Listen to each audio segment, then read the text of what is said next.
L'homme fut surpris de découvrir que l'argent dans sa poche s'était transformé en cendre.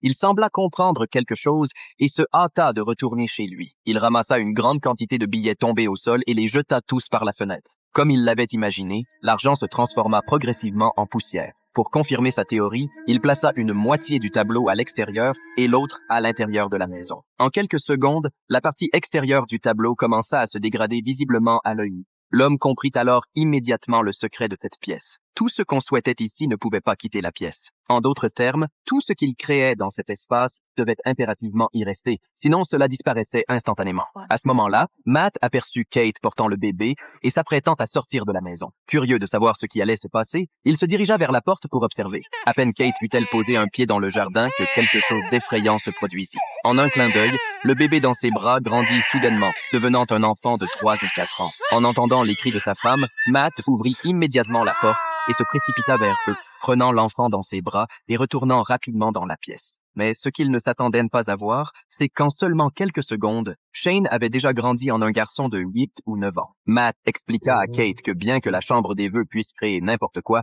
il y avait une condition. Rien de ce qui était créé ne pouvait quitter cette maison. Sinon, cela se transformerait instantanément en poussière. Kate, horrifiée par cette vérité, décida de verrouiller toutes les portes et fenêtres avec des planches de bois pour empêcher Shane de sortir.